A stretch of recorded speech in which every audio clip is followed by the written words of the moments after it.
د ټول نول خبره دا ده چې په اسلام کې تعلیم او تعلم دا یو د ټول نه اهم شعبه ده. پیغمبر پاک صلی الله علیه وسلم فرمایلی دي چې په تاسو ټولو کې بهترین هغه څوک دی خیرکم من تعلم القرآن وعلم، چې قرآن خپل مزه کوي او نور چاته وښایي.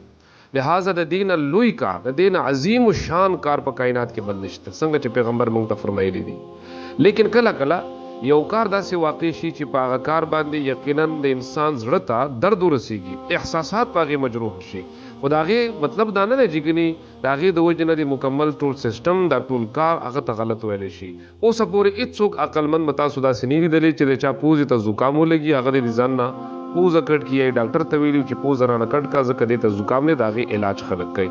همدارنګې هر یو مکتب فکر کې، هر یو اداره کې، که هغه پولیس ډپارټمنټ دی، که هغه ایجوکیشن ډپارټمنټ دی، که هغه دیگر نور ټریفک والا دي، که هغه داسې وکلا دي، که هغه تاجر برادران دي، د هغوی نه هم زیاتې کېږي، د هغوی نه هم ظلم کېږي، د هغوی نه هم کمې بیشي کېږي. هېڅ چا تر اوسه پورې دا نه دی ویلي چې دا مکمل تجارت ته ختم شي یا دا ډپارټمنټ په دې پابندي ولګي.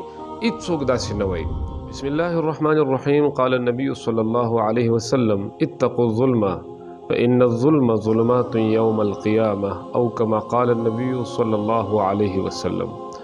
محترم اوریدونکو مسلمانانو ورونو، سوشل میډیا باندې د یو واقعي او د یو حادثې نه بعد بل واقعه حادثه را مخې ته شوې ده چې په هغې باندې یقینا په سوشل میډیا باندې ډېر متضاد خبرونه چلیږي. موجوده حالیه په سوات خوازخیله کې چې دا کوم ماشوم والي شوی دی چې په هغې وجه باندې ماشوم وفات شوی دی او د هغې لواحقینو بیا احتجاج کړی دی، د هغې په هکله باندې عجیبه عجیبه خبرونه مخې ته تیر شو. خلک رابطې هم کوي، خلک تپوس هم کوي چې دا څه روان دی او څه کېږي. په دې هکله باندې موږ ته څه کول پکار دي؟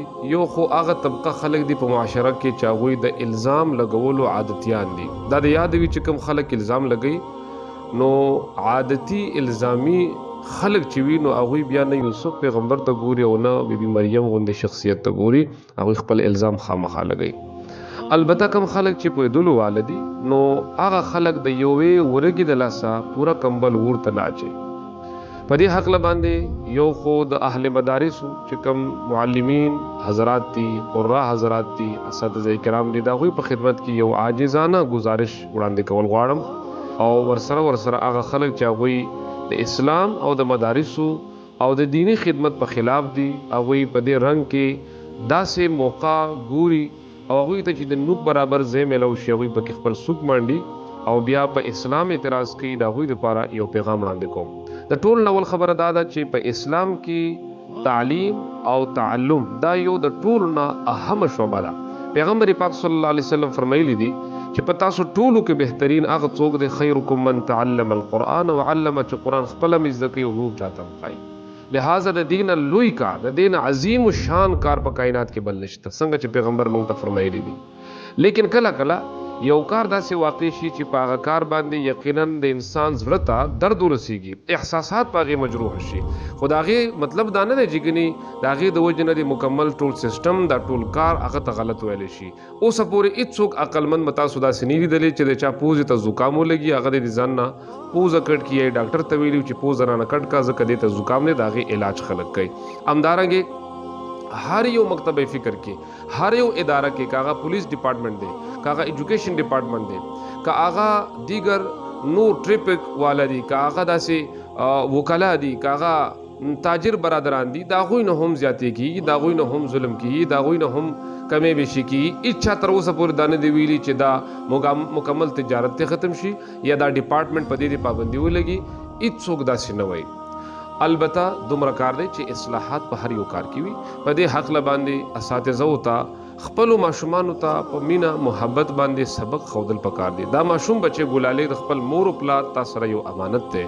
په دې باندې ظلم، په دې زیاتې، په دې داسې وال هغه ته ورکول لکه دشمن ته څوک ورکوي، داسې په اسلام کې هېڅ ګنجایش نشته، بلکې دا د الله په قانون کې ظلم دی او د قیامت پر ورځ به دا ظلم باقاعده د دې تپوس کېږي، دا به د قیامت پر ورځ د تیارو په شکل کې وي.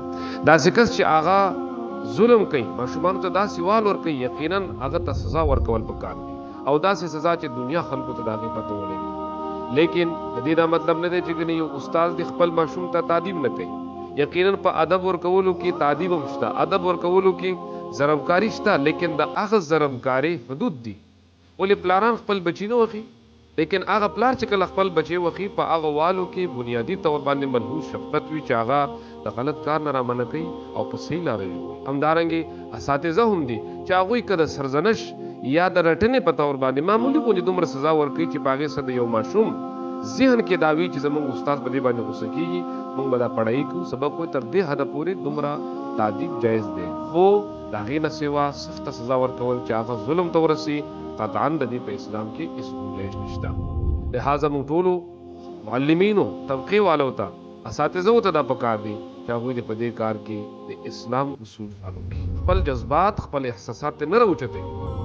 کله چې جذبات او احساسات په اسلام باندې غالب شي، یقینا په دغه ټیم کې د انسان له تاوان کېږي. دویم نمبر کې هغه خلکو ته زما یو پیغام دی، کم خلک چې د مدارسو په خلاف باندې لیکل کوي، د مدارسو د تعلیم او د تعلم په حق باندې هغوی خپل زبان استعمالوي، د الله یره وکړئ او د قیامت په ورځ به الله ته څه جواب ورکوئ. دا تعلیم او تعلم د الله حکم دی، د پیغمبر حکم دی، طریقه ده.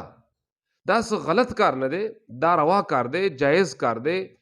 دا د الله په قانون باندې ځان پویول دي.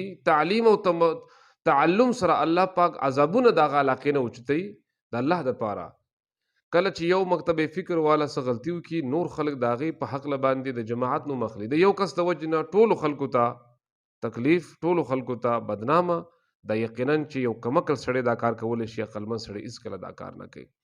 الله رب العزت موږ ټول مسلمانانو ته عقل سلیم نصیب کړي، الله دې موږ ته پوهه په اسلام نصیب کړي. بیا هغه خلک کم چې د دې ماشوم ورثه دي، لواحقین دي، الله پاک دې هغوی ته د زړه صبر نصیب کړي او الله رب العزت دې د دې بدلې په دنیا او په آخرت باندې ورکړي. او کم چې ظالم دی، الله پاک دې هغه خپل کفر کردار ته ورسوي. موږ ټولو ته دا یو پیغام دی چې د دین او د اسلام دغه خدمت په صحیح معنو سره د حدودو په چوکاټ کې وشي. الله رب العزت دې زموږ نه تجاوزات معاف کی او الله دې په صحیح معنو د دین د خدمت کولو توفیق نصیب کی. والسلام.